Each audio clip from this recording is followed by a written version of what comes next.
Good afternoon from the 104.5 The Zone Studios. I'm Lucas Panzica. Beginning today through March 4th, NFL teams can designate franchise or transition tags on their players. Some reports out of Cincinnati, including one by Sports Illustrated, stating that the Bengals plan to put the non-exclusive tag on wide receiver T. Higgins, who is set to become a free agent. This would give the Bengals 15th to negotiate a long-term deal. If no deal is reached, he would play on a salary of $26.17 million for 2025. College baseball, Tennessee in action back home against UNC Asheville. First pitch has been moved up to 3:30 Central Time due to incoming weather in East Tennessee and across the state. For all your foundation repairs and waterproofing needs, visit USSTN.com. Breaking news at once on your home for the Titans and Vols. This is 104.5 The Zone.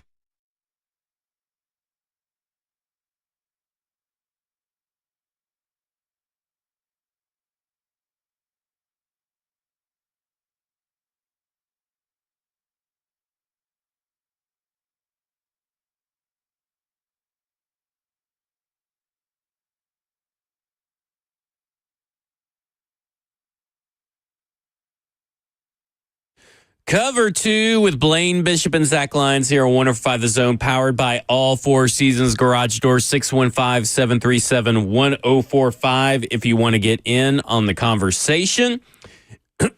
Excuse me. Went down the wrong pipe there. When we later will be joined by Eason Freeze, talk all things Tennessee Titans, what he's hearing about the Tennessee Titans quarterback situation and maybe some paths to try to build up this roster. But first, I got to start with, it's kind of news, but it's kind of not news, Blaine. Uh-oh. Okay, so Cam Ward accepted his Davey O'Brien Award for the nation's top college quarterback.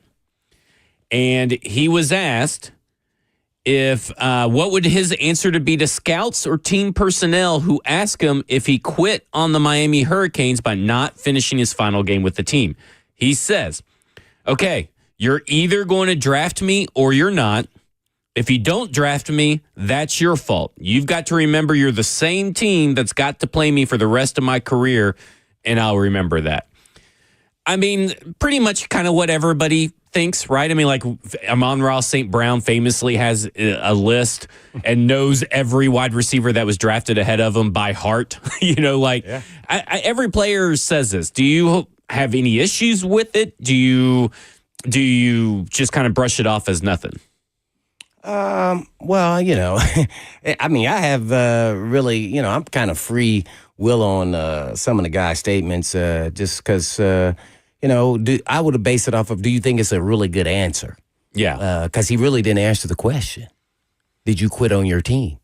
His answer was, and reflect, well, how about let's find out when I play you? That's really what he said. Now, everybody doesn't need a quarterback. Right. So he's talking to those teams who may potentially pass him up. That was a well polished answer in that fact that he didn't even answer the question. Well, it's interesting because that's the quote, of course, that's getting all the play. But there's a lot of quotes in this whole article that are not getting the play. And I think they're a little interesting. So let's go one step further. He was asked about the decision not playing the second half of the bowl game was predetermined by him and the coaching staff. He responds, I just think we all got what we needed out of it.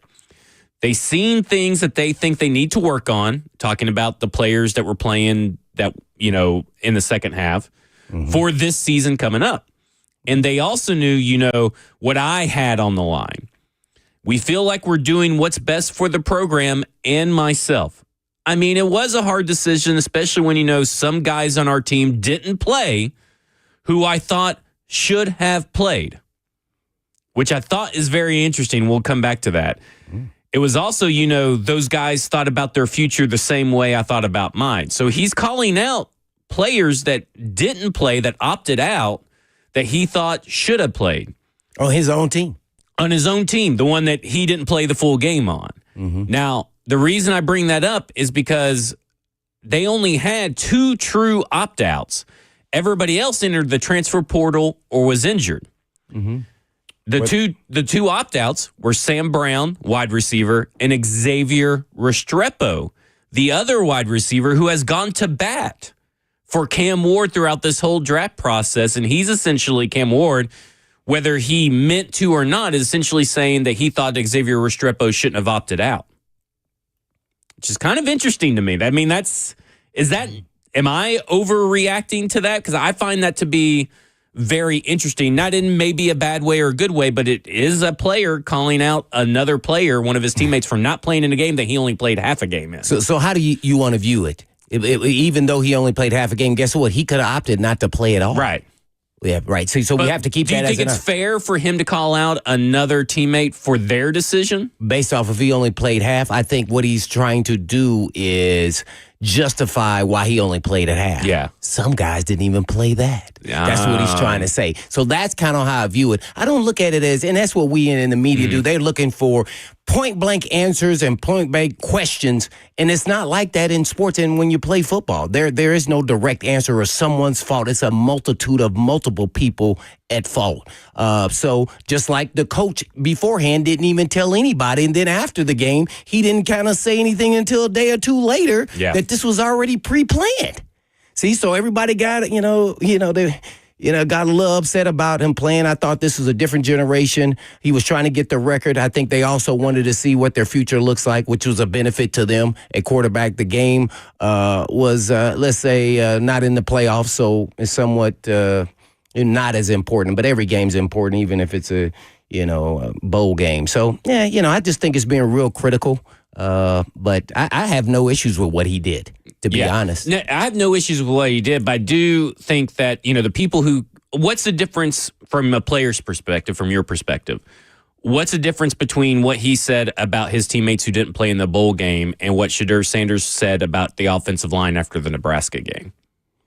Well, I think first and foremost, it's two different occasions. You can't even compare them. Okay. Here's why. One's a regular season game, wasn't the last game of the season. He threw his players under the bus. He literally said, I got nobody, even though that was factual. He didn't have to do it that way. I don't think this is the exact same situation at all. First of all, he probably had a conversation with a couple of those guys, say, look, I'm going to play a half. How about you guys play a half? See, we don't know what was said behind the scenes. Gotcha. And then basically they said, nah, man, I got too much at risk. Probably listened to their advice of their agent or their team of whoever is involved in that decision. And he decided, well, look, I'm risking everything and I could get hurt too in the first half. I want to get the record, but at the same time, I don't want to abandon my teammates. So I'm at least give them a half. So Xavier Restrepo, he did it that morning. He opted out of the bowl game that morning. Right. See, I didn't know that. So that even, to me, made it a little bit worse. So I don't have any issues. First and foremost, it's how you go about your business and how you calling guys out and the way that I don't feel like that was damaging at all, especially because it was a bowl game. One was a regular season, early game in the season with Shedeur. I did not like it. He did come back, though, and kind of protected himself about, he didn't ever talk about his teammates in that kind of light. Yeah. You never want to do that because the other guy's going to be protecting you. So I thought it's totally different to me. Do you think I did not like the Shedeur deal, though? Well, let me ask you a question about the Shedeur thing from a player's point of view, from an observer's point of view. How is there no, I guess, reason for a player to call out teammates in the media? Because we've seen, people do it in the NFL here and there sporadically, and they kind of get... Come on, players? Yeah, players. We've seen Tom Brady blow up on the sidelines, but we've also seen him say stuff about, coaches or kind of shift blame in a heat of the moment, right? Because like Shedeur Sanders coming off the heat of the moment. We've seen Peyton Manning do it. We've seen, all kinds of little blame games in just the heat of a passionate moment, Blaine. We've seen Simmons say, even for Jeffrey Simmons. Right. We've seen Simmons just do it just recently, right? So what is the difference between Shedeur doing it and those guys doing it? Because Shedeur has played for, You're still not listening to the situation. They're not the same. Well, okay. So it's not the same as calling out. He threw his players under the bus. Wasn't even say, look, it was a choice. Ward, it was a choice. I chose to play. That's really what he's saying. So no, I'm talking about Shedeur Sanders. I know, but I'm just saying. Cam Ward's out of the... Tom Brady and all these people you're talking about, those guys have pelts on the wall. Well, doesn't Shedeur, by college standards, have pelt on the wall? No. So why not? And I'm asking in a general question. I got you. No, it's more so because, to me, you're in college and you're trying to build this camaraderie that can't be broken, and all media is doing is try to break it. I don't know if they understand that. So it kind of got to them at that point. Gotcha. You gave it to them. Yeah. Yeah, so that's kind of what I think a lot of the players, even in the pros, they don't understand the perspective of the people in the media to what you can say in your world in football terms is okay, but in the media, that wouldn't be, they're going to look at it differently. They're going to look at it like everyday life. Sports and everyday life, somewhat different, but somewhat the same. So that's something that can essentially be said and be more well received in the locker room in privacy. Like if you're the leader and you kind of like talk to your offensive line privately, but putting it out in the media is just putting chum in the water. Yeah. Well, it's real simple for players. Okay. If they have a family, do you put all your dirty laundry out there in the public? Oh, me and my brother got in a fight. Oh, me and my sister got in an argument. So when you don't do that, that's what happens in a locker room. It's kind of that brotherhood, and you never throw anybody on the bus. If anything, you protect them. So because, it's like that parent that tells one kid one thing and then the other kid the other thing. Then all of a sudden, next you know, they grow up divided. And you go, well, why did that happen? Well, they kept doing the same thing over and over again. And basically the parent just pitted them against each other. Yeah. So this is what you do not do publicly ever. So I thought it was a no-no when Shedeur. He kind of came back the next year and kind of, it was like a couple weeks later, I think he kind of approached it. But yeah, as the time went on. But I look at afterwards. After you say it, you can say apologies and then, mistaken in what you said. But then how did you act after that over the next season? Yeah. And he did. So do you think it's fair for him to have to carry that scarlet letter, of that kind of instance all the way through the draft process? Because a lot of people really harp on that. I am so different than everybody else. It's because they're young men. You're entitled to one mistake. Right.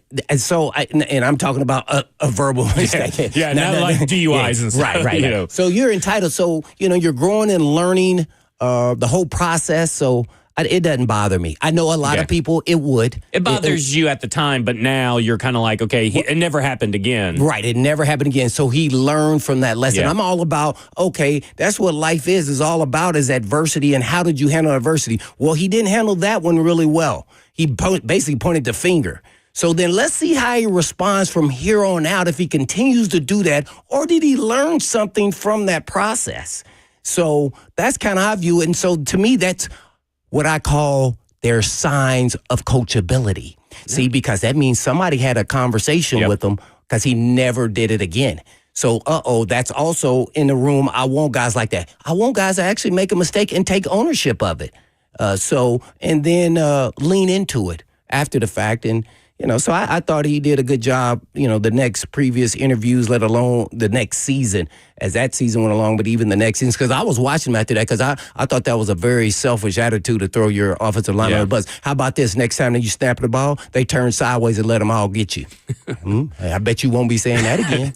It kind of felt like they did that anyway all season long, if you watch. That's how he was feeling that day, right? Yeah, that's how he's feeling that day. All right, when we come back, we'll be joined by Easton Freeze of A to Z Sports. We'll talk about the quarterback situation of Tennessee Titans and what he's hearing ahead of the combine. This is Cover 2 with Blaine Bishop and Zach Lyons here on 105 The Zone.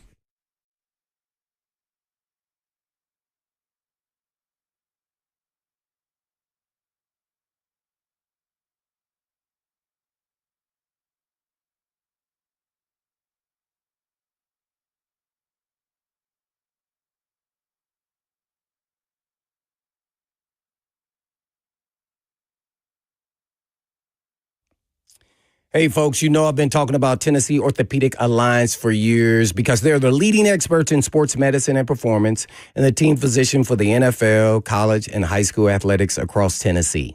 And TOA provides sports medicine coverage to more high school and college sports teams than any orthopedic group in the state of Tennessee. They have 29 locations throughout the state and over 100 physicians throughout Middle and East Tennessee to take care of all your musculoskeletal needs.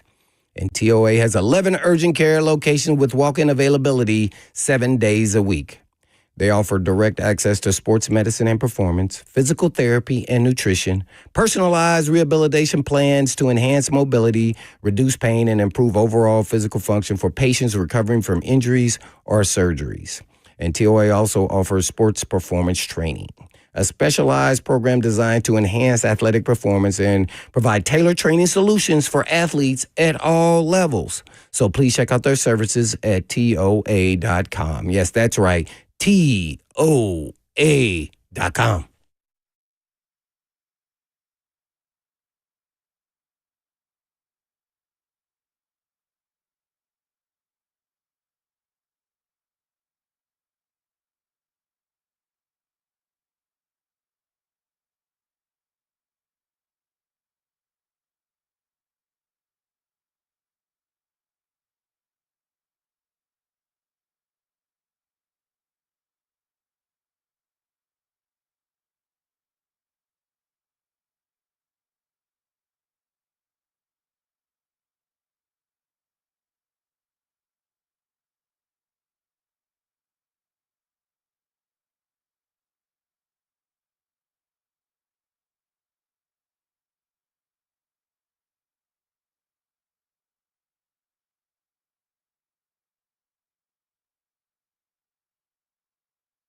Cover 2 with Blaine Bishop and Zach Lyons here on 104.5 The Zone, powered by All Four Seasons Garage Doors, 615-737-1045. You want to get in on the conversation, but we're going to go straight to the phones, and we're joined by Easton Freeze of A to Z Sports, and we are going to be talking about quarterbacks.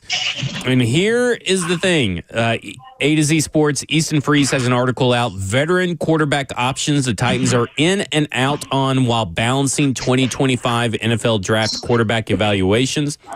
Everything I feel, I think, and I know about the Titans quarterback search ahead of the Combine. Easton, what do you know about the Titans quarterback situation ahead of the Combine? What's up, fellas? Yeah, I know exactly who they're taking. I've got it locked up right up here between the ears. No, we're quoting you. It is. It's an interesting conversation right now, right? Because with both of these top rookies still very much in question for them, and that is the case. Anybody that thinks that the team is in a place where they're comfortable taking either of them at number one right now is mistaken. That's not the case. I would describe them as Cam and Shedeur curious. And the next 6 weeks with the Combine and pro days and a lot of meeting in person and their 30 visits, that is all going to make or break how they feel about these two guys. They see a lot of potential, and they see them both as potential candidates to take with that number one overall pick. But it's not like how Brian Callahan described the Joe Burrow year, where they knew very early that this is our guy.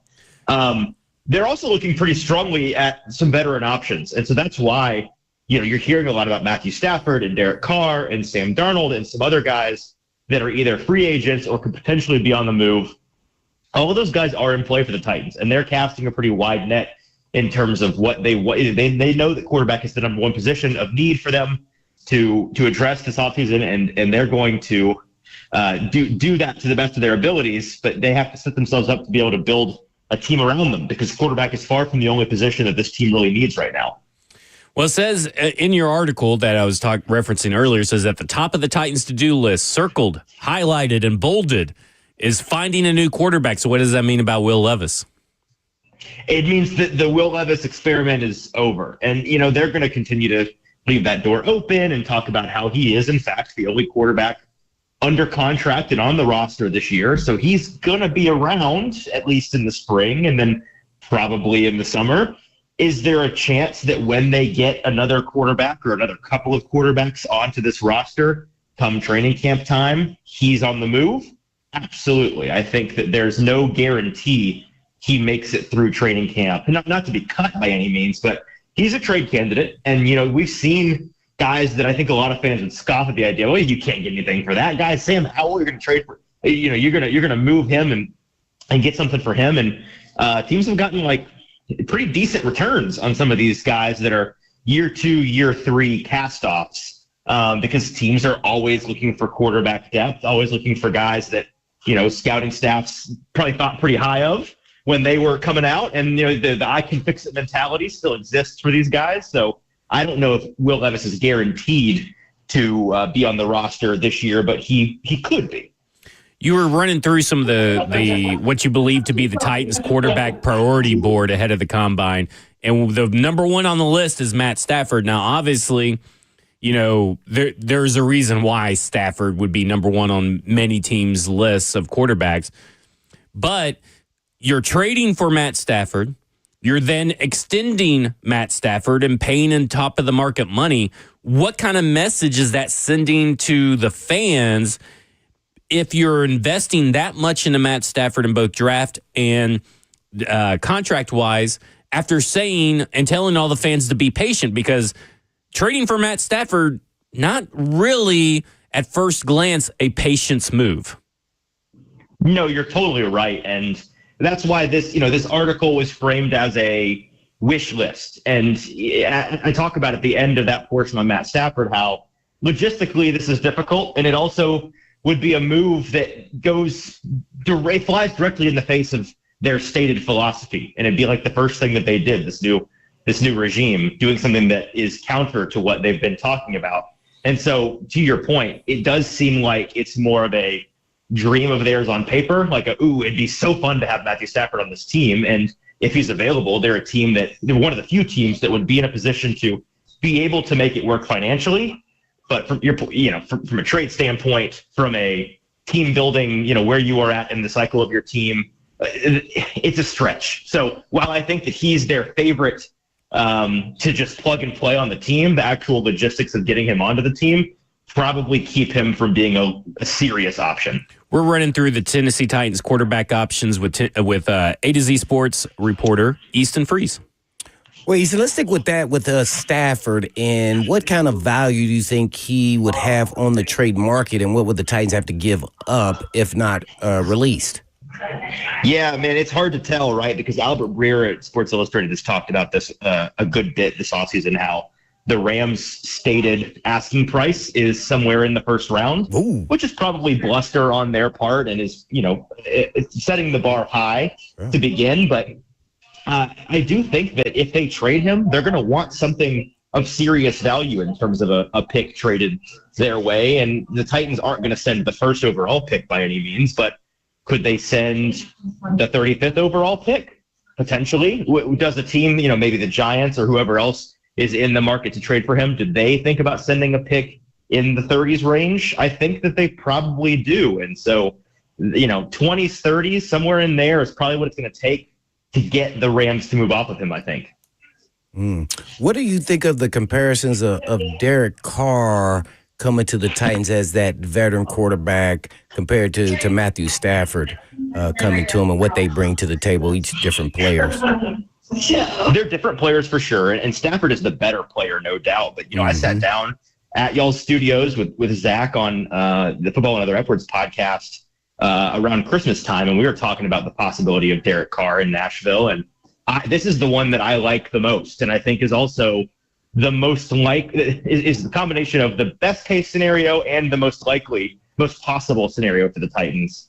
Because I do think that there's a good chance that the Saints move off of him and see this as a reset opportunity for them financially. And Kellen Moore, the new head coach, he is probably in a position, I'd imagine, with the state of that roster, where he doesn't feel like he has to win right away to keep his job, because they're set up to really need to do some resetting there. So maybe they do decide to move on from Carr and get some cap savings and eat some of that this year and be set up in 2026 to move forward. And if they do that and make him a post June 1st cut, or they decide to, or they find a trade partner to potentially trade his contract, which seems a lot less likely, but always possible, I think the Titans are going to be heavily involved in that. And the way that they move off of him is probably what dictates how involved they are.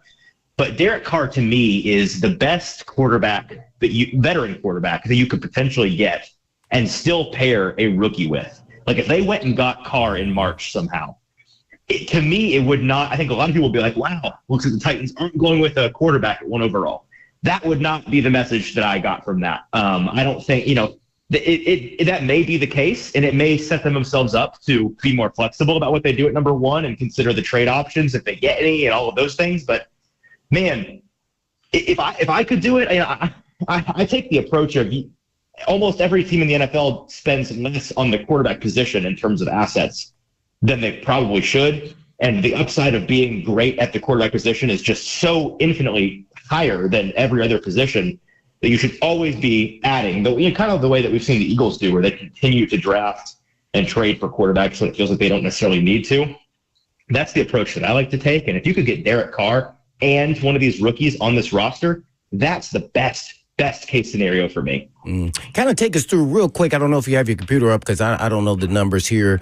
Over the last 2 seasons, what has been the health of Derek Carr and Matthew Stafford? Because even though one's, I think, 37, 38, Stafford, and I think Carr is more like 33, it's these last 2 seasons. Haven't watched every game, but it seems like he's missed a lot of games here. How much does that factor in to some of your decision here as you've spoken on? Yeah, that's a part of it. And they are both, they're older veterans. So Derek Carr, last year, just off the top of my head, we know that he missed a good portion of their season with I think it was a hand injury. So it looks like in week 14, he suffered that unspecified hand injury and was done for the year. Earlier in the year, he had an abdomen pull and missed a couple of games, about a month there. So he, the injury part of it has to do with the evaluation of, well, if you go get Carr, maybe you also add a rookie as well.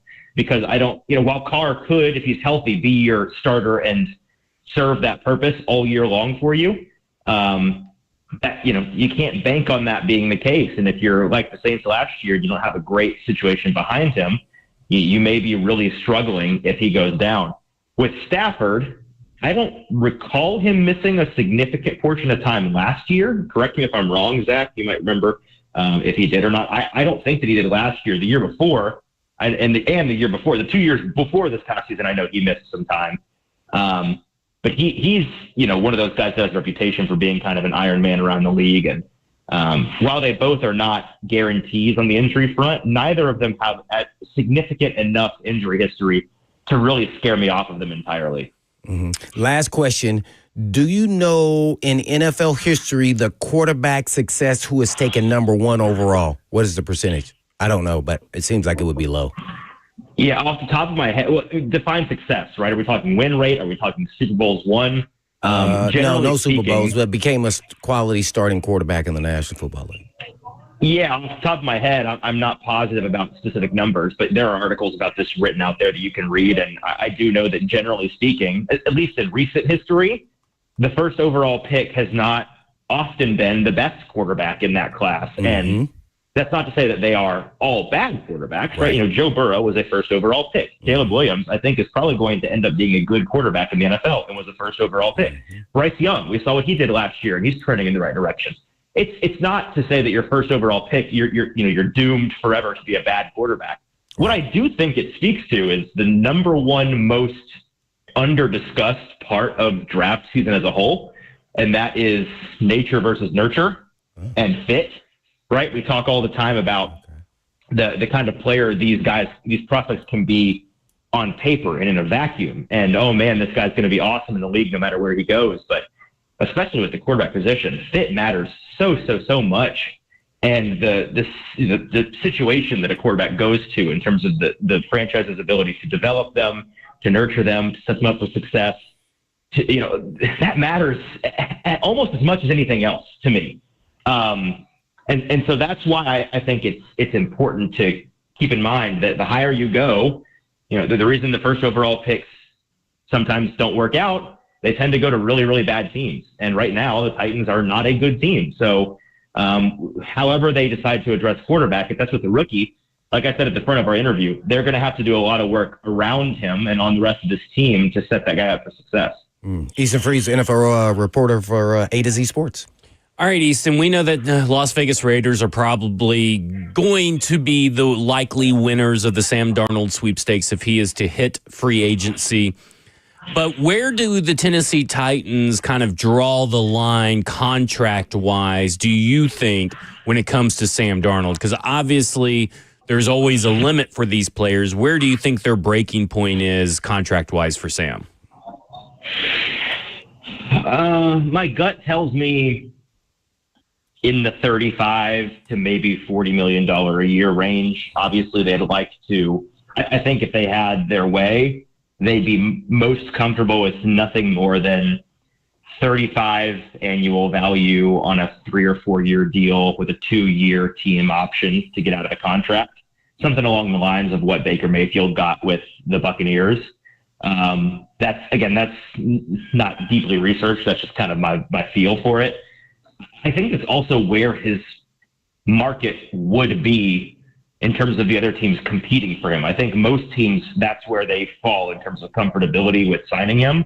The one team that I think might break that is the Raiders, just because their options at quarterback are limited. It kind of feels like when you consider all the possibilities that they have to go hard after Darnold. And speaking to folks in the league, that's the expectation, is that they are, with Pete Carroll in the building, he's not looking to do a full rebuild or a long-term build. They want somebody in there that can help them compete in a hurry. I think that they may be the ones that kind of break that market wide open and are willing to give him more money, more guaranteed money, get into the 40 million plus range, maybe make it a longer term contract than other teams would. And so that's why I think the Titans might be priced out. Now, maybe the Raiders really hate Sam Darnold, and we see them early in March sign Aaron Rodgers or something, and then that changes the story entirely. But right now, I think that they're going to be the ones that are leading the clubhouse for the Darnold sweepstakes. You also have an article up saying that there are 4 teams currently fighting over the same 3 players, essentially, and that's the Titans, Browns, Giants, and Raiders. Who has the upper hand in this battle for, quarterback supremacy? Yeah, I would say 3 of the teams all have a feather in their cap, and one team is probably pretty nervous right now, and that one team is the Giants. For the Titans, obviously, they have the most leverage on paper because they have the number 1 overall pick. They have, enough cap space to really compete with any of these guys in terms of signing a big money free agent. And so they're in the catbird seat in that regard. The Raiders, we just talked about how they have the money and the means and the motivation to go hard after Darnold and lead that charge. And they have the ability to just price everybody else out if they want to. With the Browns, they're at the number 2 overall pick. And so they're guaranteed a quarterback if they want one. They're also the best roster of the 4 teams in question. And so they're less in dire need for other positions. I also think that they have an inside track if Kirk Cousins becomes available. It's a pretty poorly kept secret at this point that Kirk, if he was no longer with the Falcons, if and when he's no longer with the Falcons, would love to join back up with Kevin Stefanski, who he's worked with before. And I think that could be a stopgap for them. And then there's the Giants. And the Giants are the 3rd overall pick. They're a team that you've heard a lot of kind of conflicting narratives all over the place so far in terms of their quarterback situation. And I think that's directly a result of the fact that they're nervous because they're not really in control of everything, right? The teams ahead of them are quarterback needy and control whether or not a quarterback falls to them. And the team behind them, the Raiders at 6, are likely to price them out of the Sam Darnold sweepstakes, not to mention after the Giants just spent far too much money on the Daniel Jones situation. What kind of precedent is, I guess maybe precedent's the wrong word, but can you really sell that move to, spend a bunch of money on a guy that people aren't sure about again and potentially set yourself back as a franchise? That's an organization that wants to get young and to move on, to start over, and that largely, I think, means a rookie. And so that's why I think you've heard a lot about, the Giants, man, if they could trade for Matthew Stafford, that could be exciting. And I don't know if that's a super real possibility. I don't know if Matthew Stafford would really be interested in that at all. Maybe he would. It certainly is a much worse situation he'd be going to than the place that he currently is. So I don't know what the Giants do. And if there was a team that I would mark as the most likely to do something aggressive and reactionary and, maybe trade their kingdom or trade too much to move up in the draft, it feels like the Giants, because if they feel like they have to get one of these rookies and the Titans and the Browns make them think, whether it's true or not, that they're going to take the rookies, they may very well feel like they have to sell way too much of their draft capital to move up. And that'd be really great news for the Titans and the Browns. Final question. What in your gut, who do you think is the day 1, week 1 starter? We'll do a couple of check-ins with you through the offseason. But heading into the combine, week 1, day 1 starter at quarterback for the Tennessee Titans? Man, I will stick with my Christmas time prediction. I will stay with Derek Carr for now. All right, there you go. It's Easton Freeze of A to Z Sports. We kind of talked about almost all the quarterback situations for the Tennessee Titans. We'll have him on later after the combine to get his thoughts on more Tennessee Titans topics. Other than that, thanks for joining us, Easton. Looking forward to it, guys. Thanks. Appreciate it. When we come back, we'll react to some of the stuff that he said, talking about Derek Carr and all that kind of situation. This is Cover 2 with Blaine Bishop and Zach Lyons here on 105 The Zone.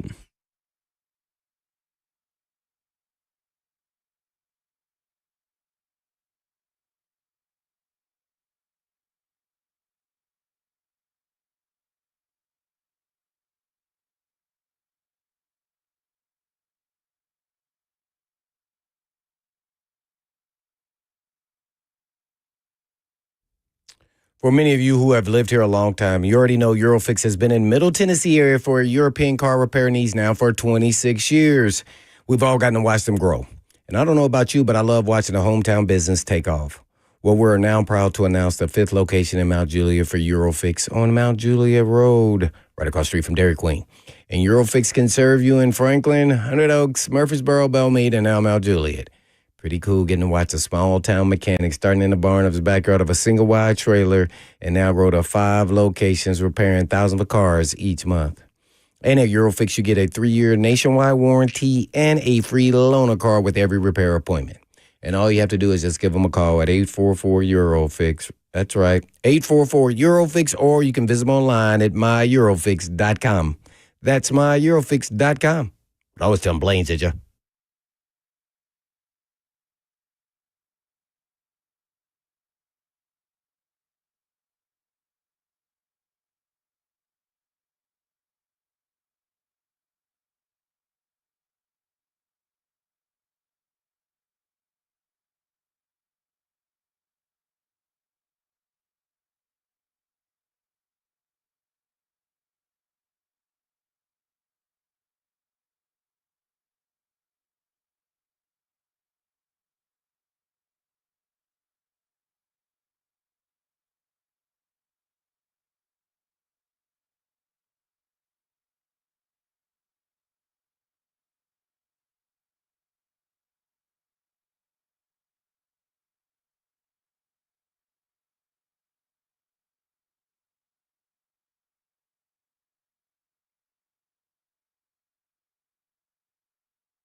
Did you know you're overpaying for your health and wellness products?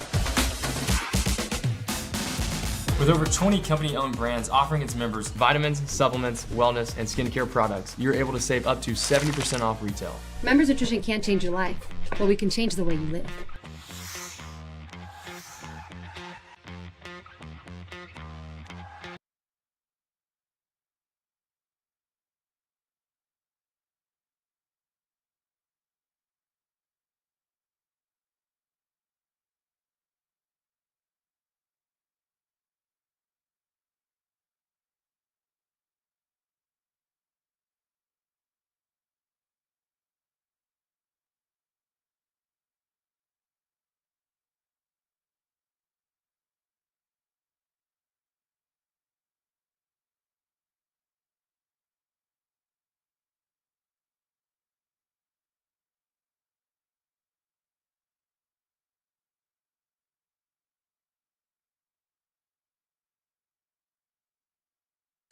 Cover 2 with Blaine Bishop and Zach Lyons here on 105 The Zone, powered by All Four Seasons Garage Doors. 615-737-1045. You want to get in on the conversation.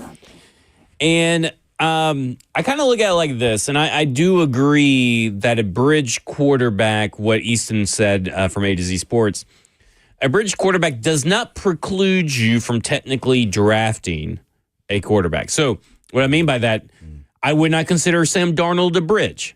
I would not consider Matt Stafford a bridge quarterback. Like, you're talking about your Justin Fields, your Jacoby Brissett, your Jimmy Garoppolo's. Maybe Derek Carr is kind of a bridge quarterback. But if you get to a certain point, you're paying so much that double dipping in finances and first-round pick doesn't really make sense. Yeah. Well, I'm glad unless you you said fall in love. Right. No, I got you.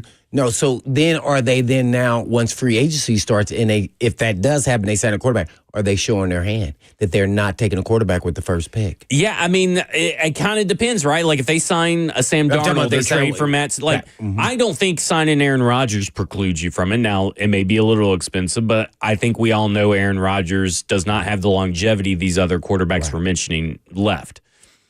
But I do look at the situation like they kind of tip their hand either way. Because if you don't sign a quarterback, then you're kind of telling everybody that you want a quarterback. And maybe that's the best thing for you if you're looking to trade back, but you really put yourself in a bind. Unless you think you're very confident you can wait around and get like a Jimmy Garoppolo, Drew Lock, or some kind of situation like that. Seems like you're just trying to avoid what I said that the Titans actually should be doing is selling that they're going to take a quarterback. Because guess what? I think they need to be. Ways. Yeah, I think you're right. Like, what is the harm, right? Because we saw with Caleb Williams in Carolina and all these teams, there is no harm in just saying, yep, we're taking a quarterback. We're done with Will Levis. Yeah. Because guess what? I don't know. I didn't add that part. But if you're saying you're taking a quarterback, you're kind of saying you're done with it. You don't have to come out and say it. It's just implied. Right. But, like, at the end of the day, what is the harm in just doing that? And because unless you think there is a market out there, and we don't talk about this enough, why do people have to trade up for a quarterback? Why can't they be interested in trading up for Travis Hunter or Abdul Carter? There could be, if you're the Patriots, you could play the gambling game and maybe you get both of those. But if the Tennessee Titans stick and pick and Cleveland Browns may pass on a quarterback, well, you're out of Abdul Carter and Travis Hunter, and you're at 4. Like, those players are still good enough to trade up for. It's very rare. I understand it's very rare. But when you're talking about the clear 2 best players in this draft by most people's standards, why wouldn't you want to trade up for one of those players if you're a team? They could. I mean, but yeah, you're right. But quarterback is the most valuable. Right. Obviously, especially that's why those guys are in the top, 5 picks, are all quarterback driven almost teams. So that's why they got there. So, yeah, I would be selling that, we're for all quarterbacks who are eligible to come out in this draft, especially at the number 1, with us being at number 1, without overselling it, because you don't know what direction you're going either. But you got to sell that because at least you can try to get collateral if it doesn't work out that. Or if somebody wants to trade up to get to your point, Abdul Carter or Travis Hunter. Yeah. See, you win either way. So that's why I said I thought that they should be, and maybe that starts at the combine and when all the conversations behind the scenes go on, and maybe they start saying, we're leaning towards, Cam Ward or Shador. We're going to take one of the quarterbacks. Haven't made our decision yet, but that's definitely the way we're going. And then next thing you know, trade. Usually those trades come up even, before the draft even starts. You know what they're going to do. Yeah. Whether it's, draft a quarterback or trade.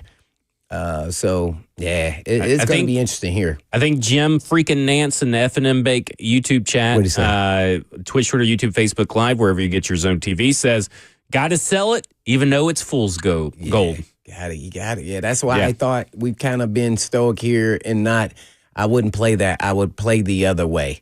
That, we're definitely interested in quarterback. I know they're talking about getting picks and everything else. See, I would have done that. I wouldn't have said anything about picks. Yeah. See? But see, they kind of this is why, though. We say. Are they used to playing the game? Right. So we say we want more information. Yeah. And when we They get get- it, maybe they went too much information. But this is why you get a lot of coach speak and GM speak and stuff Right. because of what we're discussing right now. We love to have the information. But it's not always smart to give out that information. Let's go to Bradley in Franklin who wants to talk about the quarterback situation. Bradley, you're up with Blaine and Zach. Hey guys, and maybe this is a question more for Blaine, but can somebody explain why we would take a lower end bridge quarterback? I mean, we're not going to win a Super Bowl with a lower end bridge quarterback. I can't tell you anybody in this quarterback free agent market that is like, that's the guy. Or unless you take Cam Ward or Shedeur and those guys turn out, if you're going to go for picks, then you're looking at next year. So why, and please don't take this as I want Will Levis, but why not roll Will Levis back out there again and get your horrible season that you may get with a bridge quarterback and get a better pick next year to shoot for one of the 10 quarterbacks coming out next year in 2026? I mean, is it the locker room that you lose, or is it that we're trying to sell to the fans? I don't understand why spend money on a quarterback that's not taking you anywhere. Thanks for the call, Bradley. I get it, but here's two simple ways to look at it. A better quarterback last year, you probably win maybe 7 games with a better quarterback last year. Still losing season, but at least you have something to build off of. And I think the plain and simple, job security is the other one. I mean, I just think that's the reason that they don't roll with Will Levis is for job security. The best chance to try to keep their jobs is not rolling with Will Levis. But I get his premise because this is a kind of a lame duck situation at coaching step. But I think that when you're trying to get into their minds, that's how it's kind of viewed.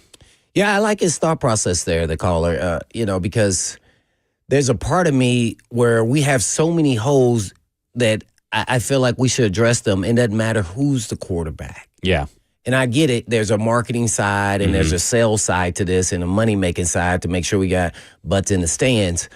So that's, you always have to take that into account. So I just don't think there's nobody out here. If you lose out on the Sam Darnold, after that, there's for the right price. I don't think there's anybody out there. And I don't even know if we can even trade for any of these guys because it doesn't feel comfortable to me. Stafford's trying to get another ring to make him different than everybody and that else. Carr situation's so murky right now. Right. You don't know if they're going to keep him, and then are they going to try and trade him? And then do you really trade anything for Derek Carr?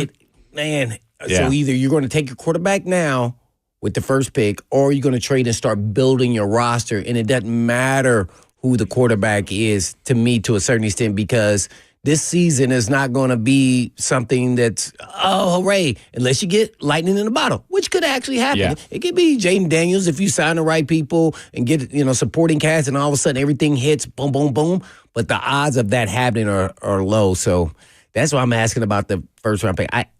I like these quarterbacks, but I don't know if the organization loves these two quarterbacks that's at the top of the heat here. So Ward and Sanders, I don't know. I know. I think it'll be interesting to see what the general consensus is coming out of the combine because obviously maybe these quarterbacks don't throw. Does that even matter? That may not even matter to these teams or not. Now it matters to us because it'd be more exciting. It'd be interesting. But maybe they don't throw. We don't know. They haven't really declared. They probably not going to throw. Probably not, but they wouldn't be the first ones not to throw. No, you know what I'm saying? When we come back, we're going to tell you the success rate of first round quarterbacks or first overall picks quarterbacks since 2000. And we're also going to get to the phones. John, Bill, Jeremy, Bobby, all you guys will be up next. This is Cover 2 with Blaine Bishop and Zach Lyons here on 105 The Zone.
It is 2 o'clock. Good afternoon from the 104.5 The Zone Studios. I'm Jackson Williams. Today is the first day NFL teams can place either the franchise tag or the transition tag on players until the deadline runs out on March 4th. According to reports, the Bengals plan on placing the non-exclusive franchise tag on wide receiver T. Higgins for the second straight year. The Vols baseball team is back on the diamond this afternoon as they take on UNC Asheville in a midweek matchup. First pitch for that game is at 3:30 as the Vols look to start their title defense with a 4-0 start. Vol football has a new outside linebacker coach as they have promoted Lavorne Harbin.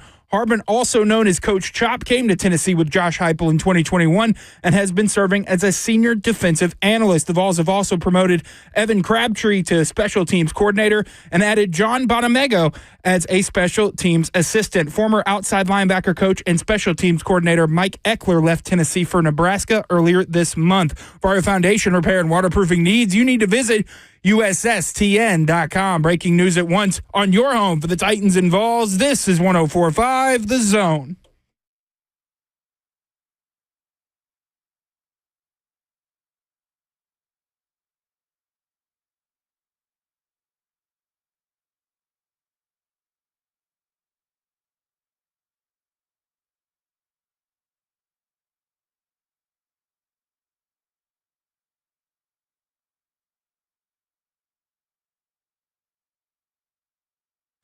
Cover 2 with Blaine Bishop and Zach Lyons here, 105 The Zone, powered by All Four Seasons Garage Doors, 615-737-1045, as we're continuing the conversation around the Tennessee Titans quarterback situation. And we're going to go to your phones first. We're going to go to John in Lebanon. John, you're on with Blaine and Zach. Hi, guys. Enjoy your show. I was just wondering, I don't agree with this take the very first quarterback as a first choice, get out there and tell everybody, cast your pearls out in front of everybody and try to make a big deal about who's who and what's what.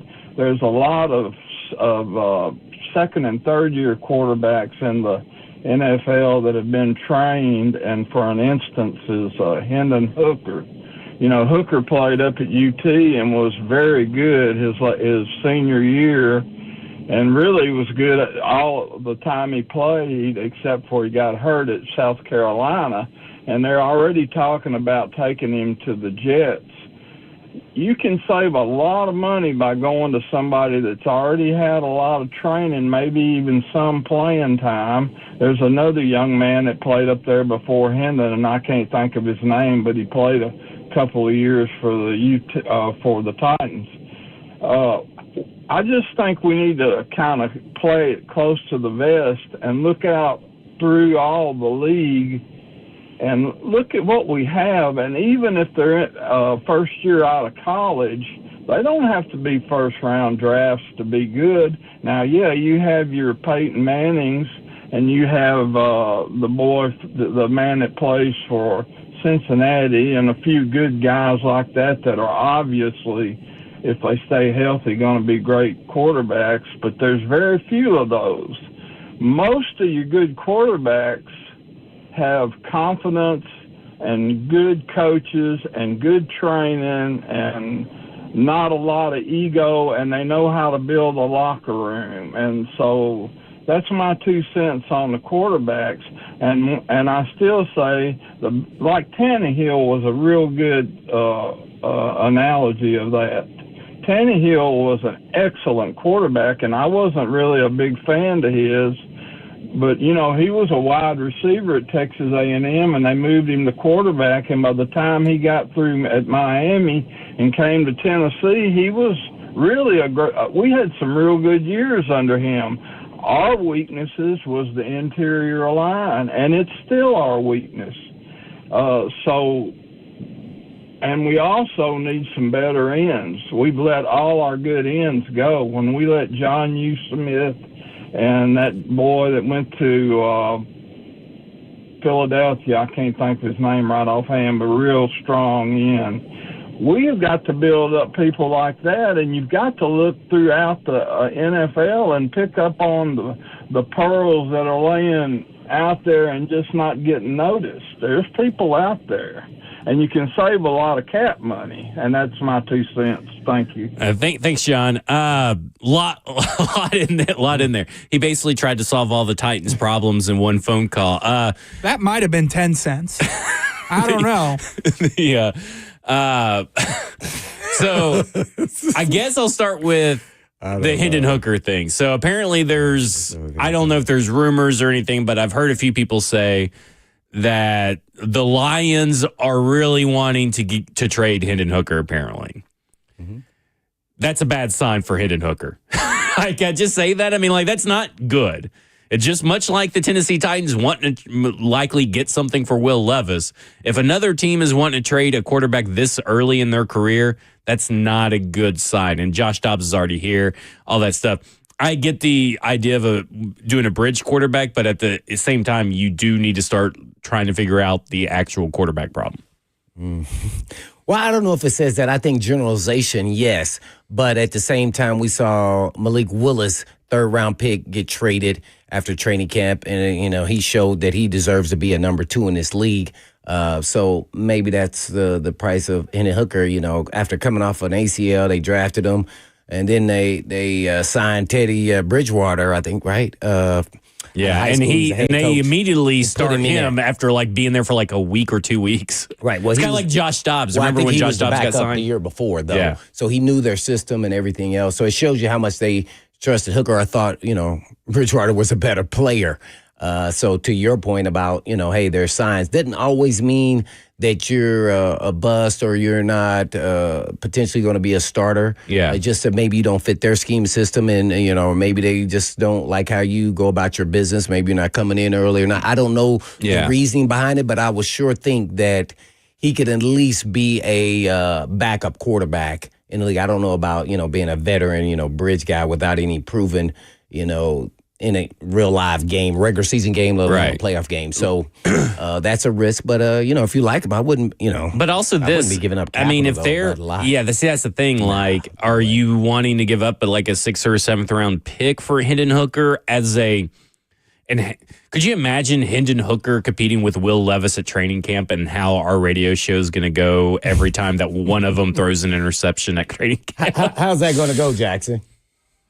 There you go. I knew he'd be ready for that. But I do wonder to a certain point, you are number 1 in the waiver wire priority, right? If they decide for whatever crazy reason to just cut Hendon Hooker, well, you have the first dibs to sign Hendon Hooker if that's the case. I'm kind of with you. I just don't know if I would trade for him. Yeah, I'm not trying to. Yeah. I'm really not trying to give up a lot of collateral this entire season. I'm trying to gain collateral. Yeah. So I don't know. Maybe I'm kind of with you. It's really hard for me to swallow any kind of trade really right now because that goes against everything the Tennessee Titans have said they want to do, even if it's a 7th round. Likely Hendon Hooker may be better than your 7th round pick, but you're still taking a huge risk going into the season with Will Levis and Hendon Hooker as your quarterback situation. That would be wild. Let's go to Jeremy, who wants to talk about the quarterback situation. Jeremy in Nashville, you're on with Blaine and Zach.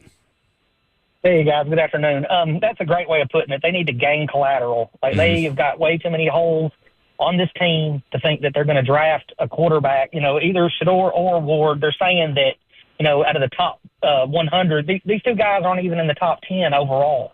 So for anybody to think that they're going to draft either of these guys and then come in and make a substantial difference to put this team in the terms of contention, it's just not realistic. And so one guy was talking about running Levis back out there, and what you're saying about job security, that's relevant for these guys. And then also, you're never going to see any type of development out of your other skill position players with him out there running around, diving and throwing the ball into the ground, whatever other stuff it is that he's out there doing. The quarterback play is so pivotal on the development of those skill position receivers. You're never going to see what you have in the scheme with the players that you need to to go forward into the future, and then maybe so you think you get a bridge quarterback. Don't sell the farm for any of them because let's take Darnold. We put Darnold out there, even though he laid an egg in the playoffs, put him out there over Levis, and maybe we actually win some more games with competent quarterback play as opposed to that circus we watched last year. But that's all I got to add. I'll talk to y'all later.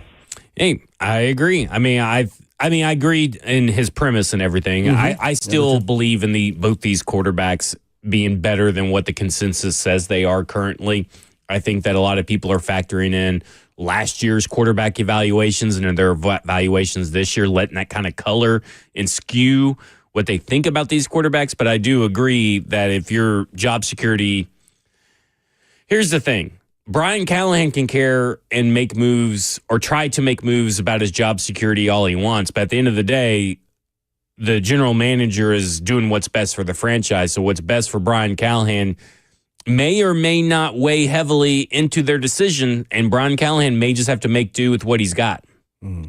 Yeah, I think the true question is going to come down to, do you draft your franchise quarterback when you have multiple holes on your roster with that number one pick? You're really going to have to spend low-level money contracts and $9 million contracts on guys that fill those holes for you on this roster, but still make you competitive. And that's really hard to do in free agency. That is very hard to do. And so do you say, okay, well, we're just going to, if you get stuck there and you take your quarterback, then you say, can we fulfill some of these holes and maybe at the cost effective to what you just said? And there are going to be some veterans out there who's out there to do a one-year deal to prove it type stuff, who've got some starts or maybe coming off an injury, so that you put them out there and then they're, really motivated to get everything done this season. So you end up having a decent season. That's why I'm just not sure how much is, the Titans' whole team really ready, or could they actually ruin the quarterback? Yeah. And when I say that, I'm talking about the team is in a world of hurt all over the place. And you now going to put a young rookie quarterback, and they could be tough, and they could be mentally tough, and they could fit all the things. But if he doesn't have other pieces to the puzzle, you can be in trouble down the road and kind of could mess up your quarterback. So it's an interesting conversation. I'm interested to see what most teams or most media members who are covering the teams like the Titans who have a high pick like that, what is more valuable at this point in time? Everybody's going to always say the quarterback, but if you don't have the pieces, why is that the most valuable at this point in time? The Browns and the Giants have better rosters than the Tennessee Titans. I mean, that's the situation you're in. You have probably one of the worst rosters in the league, probably the worst roster in the league. I could maybe be talked into maybe the Raiders, but the Raiders have Max Crosby, Christian Wilkins, Brock Bowers. You don't even have three guys like that, I feel like, at that level. Quite yet. So at this point, I think you have the worst roster in the league. And so you have essentially the worst situation for a quarterback to walk into currently. So Mike Bergonzi and Chad Brinker are going to have to get in the rooms and make these decisions and improve this roster for to like you said, possibly not ruin a young quarterback because you don't have an offensive line, you don't have talent that he could throw to, and all this kind of stuff. Unless you trade one of your valuable pieces. You got to trade some pieces. Ooh, the Patriots are maybe worse than the Tennessee Titans because all they really got Drake May, right? Yeah, I don't know. Yeah, because they don't even have Matthew Judon anymore. I don't know. Yeah, that seems right off the top of my head. So the Patriots may be worse. All right, when we come back, we'll continue our conversation about the Tennessee Titans. I'll also talk about the first overall quarterbacks that have been drafted since 2000, the success rate of those quarterbacks. We'll also get to Bobby and Jesse. This is Cover 2 with Blaine Bishop and Zach Lyons here on 105 The Zone.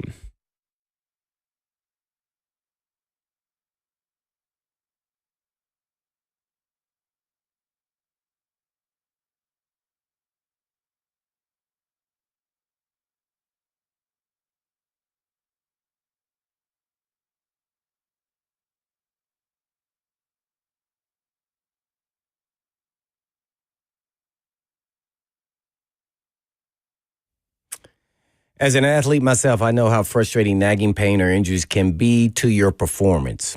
So if you have a nagging pain or injury that has been keeping you from fully enjoying your favorite sports or activities like golf, tennis, swimming, whatever it is, now is the time to finally take care of it. And spring is a great time to make this happen. And Edge Peptide and Hormone Therapy have multiple regenerative treatment options for treating, healing, and recovering from your injuries or pain. And Edge has everything from PRP treatments to stem cell therapy. And Edge focuses on your body's natural ability to heal, and the ultimate goal is to always avoid surgery if possible.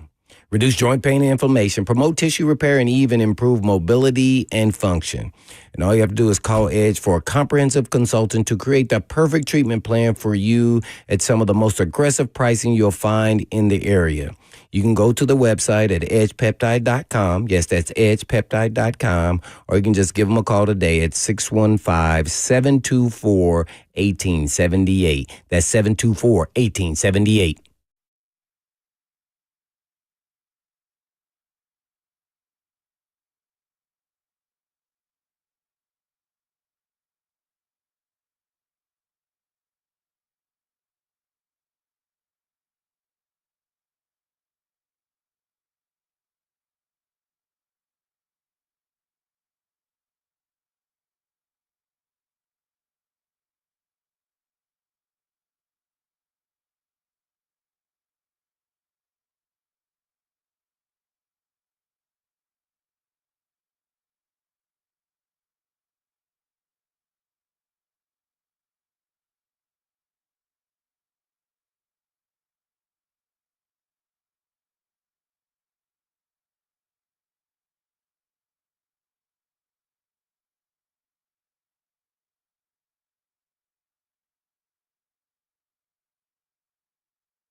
Cover 2 with Blaine Bishop and Zach Lyons here on 105 The Zone, powered by all Four Seasons Garage Doors, 615-737-1045. You want to get in on the conversation. Just real quick, we have some breaking news.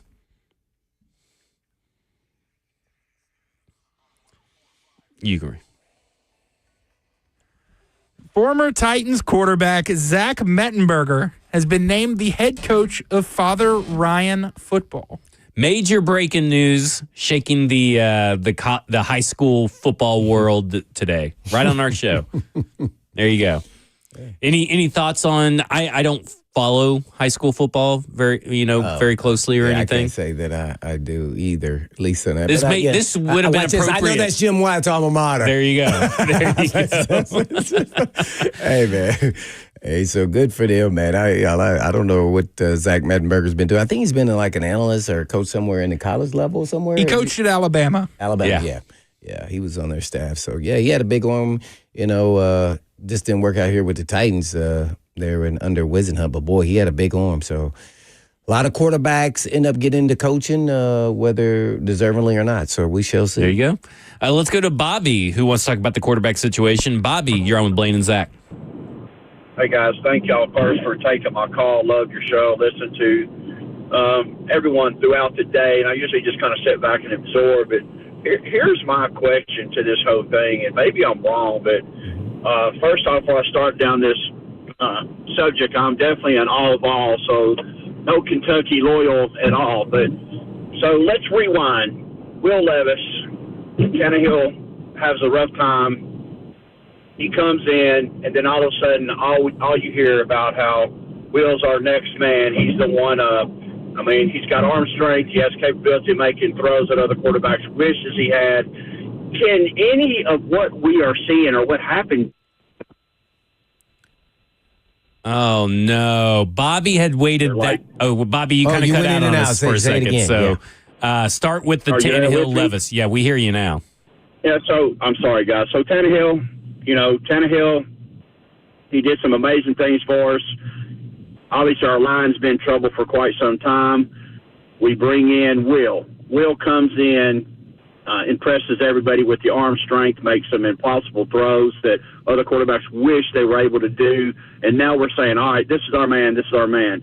We change whole coaching staff, everything comes, and it falls apart on him. Is it where receivers are not getting separation? Is it a simple go back to play design? Or is it that he put something on his shoulders to try to make up for the talent we don't have, to try to put something, I don't know, maybe trying to be a Mahone that he's not, and again, I'm not a fan of him at all. Like I said, I bleed orange, so I'm always going to bleed orange, but I think that we're throwing a lot on him as far as the mistakes and everything. To me, a lot of it was just the coaching part of it. As far as play design, we went out and spent millions on these high-quality receivers, and you never even seen separation, even in their routes at all. Was our offense so simple that, we could just sit back and be defended? I don't know. I'll hang up and go from there, but I think that I think there's more to this story than just saying that Will Levis went from, with Vrabel time and hitting D-Hop all the time when we needed him in some incredible throws, and to all of a sudden this year falling apart like he's never played quarterback before. So I appreciate you guys. I love your show, and I will keep listening. Thanks, Bobby. I will say this. So there is separation when you watch the All-22. Sometimes it doesn't really come across on the game film and stuff, so I see why people tend to say that. But if you look at the All-22, and in fact, Stoney Keeley, who was filling in for Blaine Bishop on Monday's show, in the second hour went deep into Brian Callahan's scheme, what he saw, what it wants to be, and all that kind of stuff. And really, the Tennessee Titans had one of their best years in regards to average separation that they've had in a long, long time, probably since A.J. Brown and Corey Davis in the 2019-2020 seasons. I mean, like, they were getting separation, but there were miscues, which still can be a coaching issue. I just don't know if it's actually a receiver issue based on what I saw last year.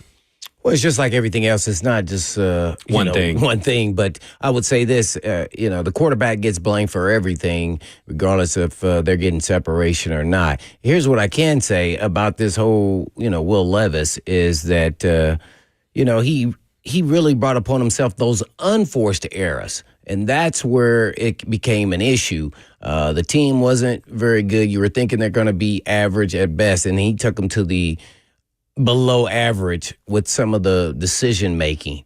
And once that happened, then you wanted to curtail it as a coaching staff and really try to enhance the things that he's really good at in this offense. And it just never felt like it was natural. He never got to the point where he felt like he knew the backside. He could throw blindly to a certain extent, and wherever all the pieces are to the puzzle on every offense of play. So I just think that. But I do listen and heed a little bit more.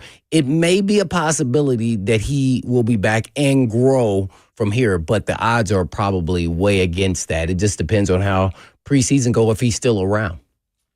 That's true. Let's go to Jesse, who wants to talk about the quarterback situation. Jesse, you're on with Blaine and Zach.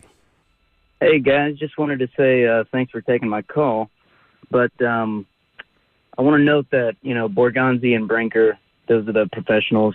So if they end up doing something that I don't agree with, I'm sure they're making a better informed decision than I am. But I think we should go with quarterback.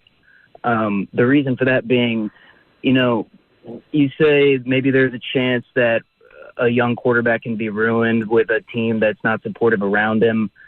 I would argue that maybe a bad organization is more of a cause for a young quarterback being ruined rather than bad players surrounding him. If we truly agree that a franchise quarterback is somebody that elevates talent around them. And that brings me to my second point of this call is that if we don't take a quarterback, I see a potential for a slippery road that a slippery slope that the Colts have found themselves on, where you have good supporting cast and now you feel like you just need a quarterback to get you over the hump. And so you sign veteran after veteran, short term after short term, looking for that, and you don't find it, and it just elongates that pain. So I think that's your worst case scenario if you don't take a quarterback. I think best case scenario if you don't take a quarterback is you end up like the Titans 5 years ago, and you score Ryan Tannehill, who then gives you a window. But that window is only 3 years or so, because if there is a franchise quarterback to be had in free agency, he's probably in his sunset years. Other than that, thanks for the time, guys. I'll hang up. What would you do? So you would take a quarterback, Jesse? I would take a quarterback and say that if he doesn't pan out, that's either on him or it's on the organization, not necessarily the talent that's surrounding him. Do you like either one? Do I like either one? I'm more of a Ward guy. Okay. I haven't done extensive tape on either of them, but yeah, I'm more of a Ward guy. I like his composure a little better. I like his arm a little better. Gotcha. Thanks, Jesse. I will say I get the point of the organization, but that also, you have bad players because of the organization. I kind of feel like, for me, they go hand in hand. But I get what he's saying, because a quarterback is technically supposed to elevate everything around them. But asking a rookie quarterback to elevate the talent the Titans currently have is a recipe for disaster. Because we even talked about this after the Super Bowl, right? Could Patrick Mahomes truly elevate this offense with this offensive line and all this stuff? I know he's done it at the Chiefs, but could he do it here? Probably not to the extent of the success that he had at the Chiefs. Yeah, it'd be better than Will Levis, and yes, you probably win some games, but he's probably demanding a trade after 1 year, because there's also no Andy Reid here. And I do think that is an organizational thing, right? It's your GM. They get the players that you surround the quarterback with. It's the head coach. They come up with the scheme and try to fit everything around there. And then it's the players actually executing. So it kind of is like a trickle-down effect for me.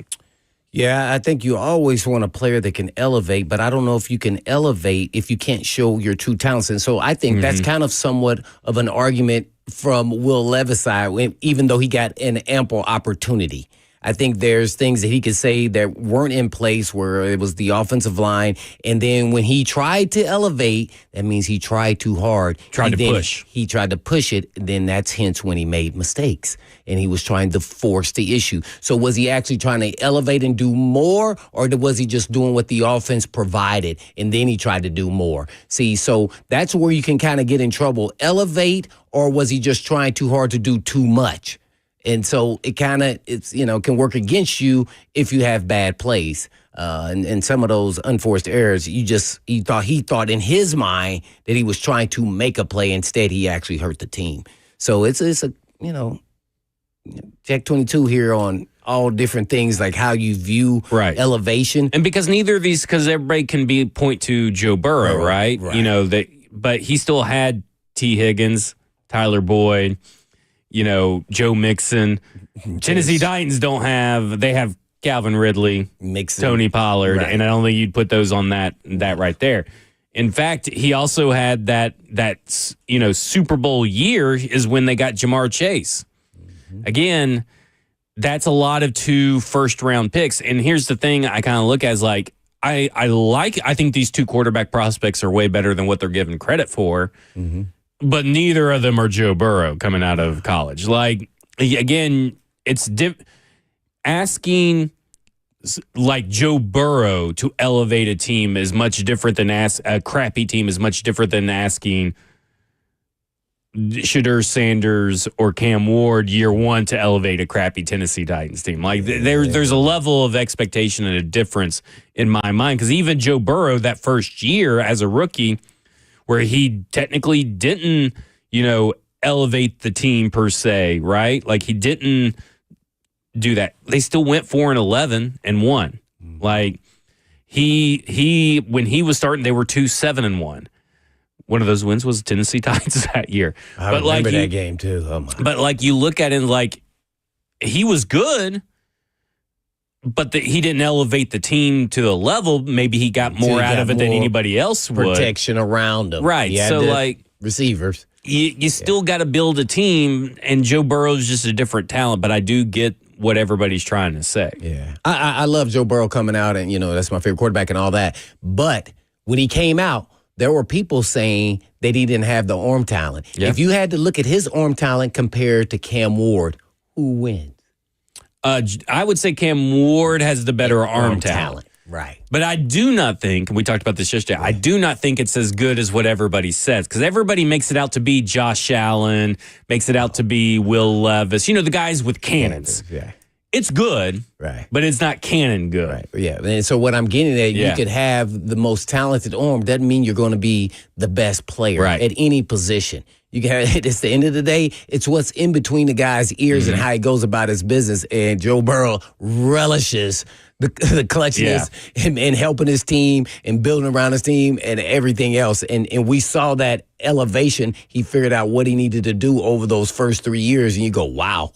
And to see where he started and where he's at today, I wonder what they thought being the number 1 pick. Like, dang, is this enough around him? Or we got to continue to add and we'll get some protection to help him along the way, but not go all in because they had some experience of some draft O-linemen before they took that wide receiver. Right. And that's why they took the wide receiver over a lineman. And listen, Jamar Chase, he's awesome. Like you can't get around it. Like, and that meant more for them that year, their success, than getting Penei Sewell. But you could argue that maybe over time, sustained success, Penei Sewell may have meant more than Jamar Chase. Gotcha. All right, let's go to Luke, who wants to talk about the draft. Luke, you're on with Blaine and Zach. Hey, what's going on, guys? First off, just want to say, love the show. You guys make some great stuff. Question on what you guys think on the draft. I think it's been said, the Titans, even with a veteran bridge quarterback, are not to a level to sustain, continued success. So why would you play your hand with a true rookie first year when you could trade that back and get some premium picks, maybe in these later rounds, and build that foundation from the ground up? Because, I don't think the Titans are a draft away from being, irrelevant. I think this thing is going to take a little bit of time to build it up. So what do you guys think about, maybe passing on the QB this year, sticking, as much as people hate to say it, sticking with what you got, and then just trying to build this thing from the ground up, more focused on, either like an Abdul Carter, a true corner and Hunter, or even, like an offensive lineman like Will Campbell, for example. So just wanted to hear what you guys thought about that, and I'll hang up and listen. Yeah, I mean, I'm still probably, and it's going to be hard for me to come off this I guess decision, but I'm still probably team trade back. Personally, I don't have as probably much conviction an NFL team would, but I do agree with this premise. This team, regardless of what it does, is really 2 years away. Now, listen. They can sign a lot of free agents to one-year contracts. They can have a really good draft, and they look competitive and competent. We've seen it all the time. But it's all about they're building for it, and this is what you want them to build for, sustained success.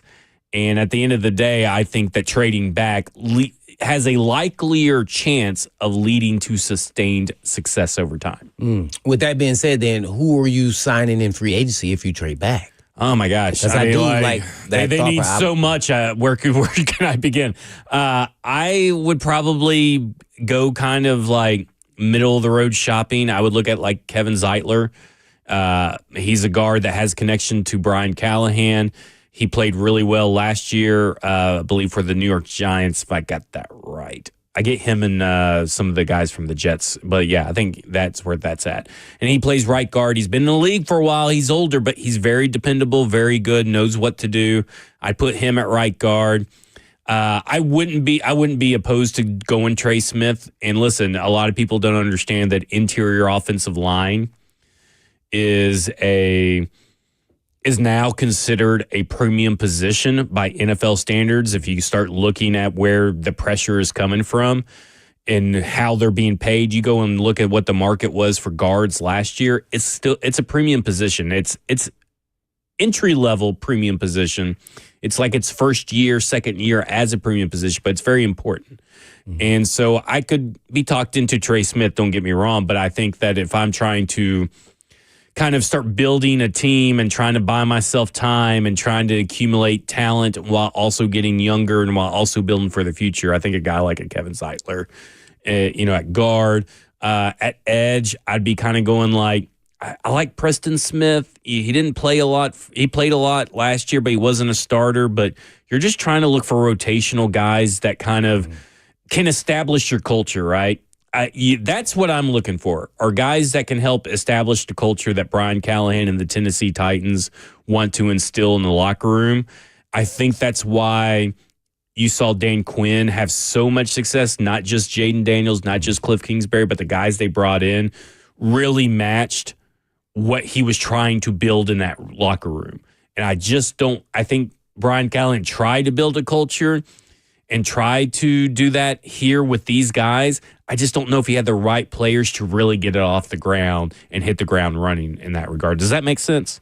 Yeah, but ultimately, the players have to perform on the field. You gotta, and you could talk about having the right players, but all those guys have incentive to do right, not only for themselves, but for the organization while they're out there. So, they just came up short all across the board, and maybe that's why they made some changes up top. So I'm interested to see where they go from. They may end up, I agree with you, I would trade back. I've been saying it the whole time. But this may be the only time that they get a shot at maybe getting their quarterback and really kind of groom their guy. Because it's the number one overall pick, right? Yeah, so you got dibs. Wow. Yeah. If you love one of these quarterbacks, let me say something. If they love one of these quarterbacks and they take a pass and try to trade back, gambling, hoping that quarterback falls to them, that's the wrong move. That's the one. Like I said, if you have conviction about one of these quarterbacks, you're the first overall pick, you have to draft But them. if you're trading back, you're not thinking you want anyone. Right. That's what I'm saying. But I mean, it's kind of like, them saying that, well, if Peter Skoronski wasn't here, we would have drafted Will Levis. Come on. You're passing on a quarterback for a guard? That means you really didn't have conviction on Will Levis at the time. Now, I know they tried to trade up into the first round at the back end, But at the end of the day, you really don't think that Will Levis was as good as a guard. So that's just how it is. When we come back, we'll get to Bill and Jeff, and we'll talk more about the NFL draft. This is Cover 2 with Blaine Bishop and Zach Lyons here on 105 The Zone.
Cover 2 with Blaine Bishop and Zach Lyons here on 105 The Zone, powered by all 4 season garage doors, 615-737-1045. So much we didn't get to today on our list, but that's okay. We got a long off season ahead of us, so we'll be able to do it. And also, this Thursday, right? Nope, next Thursday. Next Thursday, we're debuting a new segment for giveaways.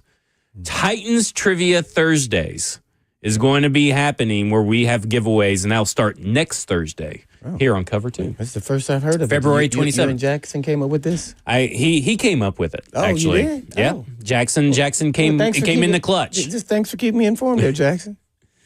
Well, we just came up with it before the show started, so we're letting everybody know at the same time. But I was like, we don't do Call Your Shot Friday anymore, so I was like, okay, we got to figure out something. And I've struggled personally trying to figure something out, and Jackson came up with this. So there you go. So Jackson, what prompted this creation? Zach asked me, how can we do a giveaway? Man, can you be more creative than that? Hey, he's pretty creative. I'll take it. I'll take it. All right, let's go to Bill who wants to talk the NFL draft. Bill, you're on with Blaine and Zach. Yeah, I'd just like to see us trade back, get as many picks as we can, and just for once, and God knows when, work on the offensive line and just fill the spots that we need and everything, and maybe next year there'll be a Joe Burrow quarterback. I'm sick of the offensive line. I think Levis would have done a heck of a lot better with a great offensive line. Maybe he's not answer on anything, but I just want to trade back, get as many picks as we can, and do something on the offensive line. Appreciate it. Got to run. All right. Hey, fully agree. The offensive line is a definite priority. We were kind of talking about that during the break, talking about, okay, if you allocate so much cash, not salary cap, so much cash up front to Trey Smith, how does that affect the rest of your free agency?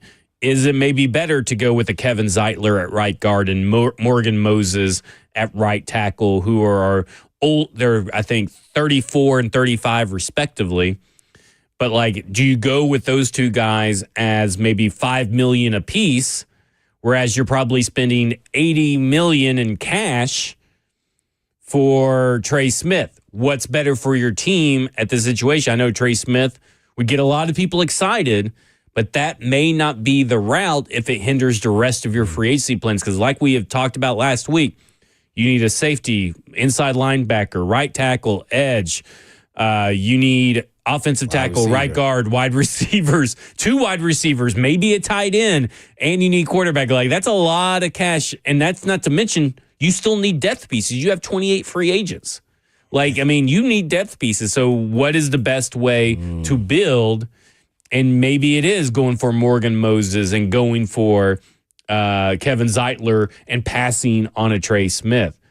Because not passing on a Trey Smith is how you kind of ended up in this situation, and so, quote unquote, collecting talent instead of building a team, which is what got Rand Carthon fired, supposedly. Well, I would love to have Trey Smith on this team, but for the situation that you're laying out here, I just don't know if that's the best way to go about this situation with the entire team. Like, to me, you put and pay high dollar for Trey Smith if you're, a couple players away. And then now you already have your depth. Now you're just adding this key piece to solidify your offense, and then boom, we take off.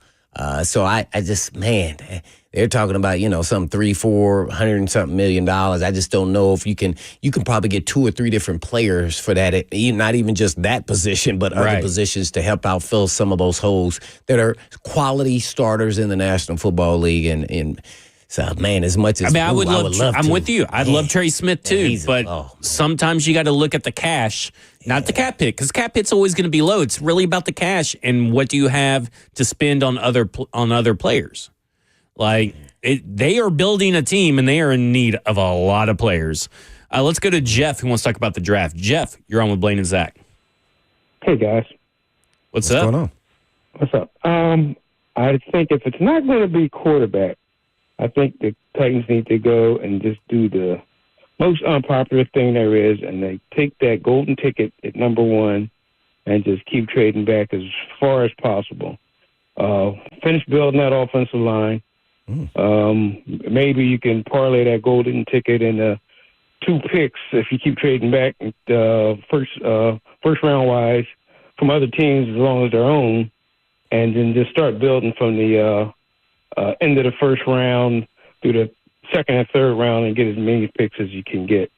You know, that seems to be the way to go.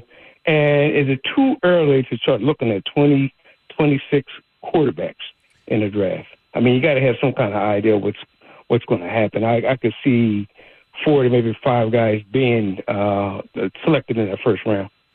Yeah, I agree, Jeff, in the sense of teams look 3 years in advance. I think when they're talking about draft prospects, they say that they've been researching. When I talked to Mike Bergonzi at the Senior Bowl, which you can watch that full 15-minute interview here on 104.5 The Zone's YouTube page, he said that they kind of look at this in a 3-year cycle. So they've been scouting these players for 3 years. The scouts have. That's how their system works. So they obviously know what's possibly coming down the pipeline, but here's the cautionary tale. The draft that Trevor Lawrence got drafted in, everybody talked about, well, next year, Spencer Rattler is going first overall. And then it took 2 years later, he was drafted in the 5th round. And then if you go to last year's draft, everybody's like, oh, Quinn Ewers is coming out. And now Quinn Ewers isn't even in the top 100 of Dane Brugler's top 100 big board. And nobody's talking about Quinn Ewers. There's more Tyler Shuck hype, the Louisville quarterback, than there is Quinn Ewers hype. So while I do agree that the teams are looking ahead, you just never know what those individual players are going to look like the next year. Yeah, what their grade will be as time goes on. Yeah, I think this even further out. I mean, I remember talking to scouts as a freshman. So, yeah, and said, hey, you're potentially a pro prospect. We're talking about freshman year, 4 games in. So I think it's even more than that. And I'm playing 4 more years of college football after that. So, yeah, I think, man, you don't know also where you'll be picking that second year, too, as well. How you'll be in the first round or in the middle of the road, and then, you know, will the quarterbacks be available that you were high on at that particular time? So you just never know. And that's why this is such a vital decision to the organization. That's why I said, you can go wrong either way. Don't take your quarterback, move back, pick up multiple picks. All those guys are successful, but we all know the quarterback determines how successful. So if that quarterback is taken by somebody else and you trade the pick and then they all of a sudden blow into some superstar-type quarterback, it could happen for sure. Hey, listen, and if Cam Ward goes and throws to he's throwing to Malik Neighbors and Wan'Dale Robinson and Darius Slayton over at the New York Jets, it looks – and it's going to look probably pretty good because they've been working on their offensive line too, and they have Tyrone Tracy back there. Like, let's be honest here. It'd be very easy for some of these quarterbacks to look good if they land in the right situation and you look foolish because you passed on them. That will do it for us. We got a lot more conversation ahead of us this week. This is Cover 2 with Blaine Bishop and Zach Lyons. 3HL's up next here on 104.5 The Zone. And in the meantime. And in between time. Peace.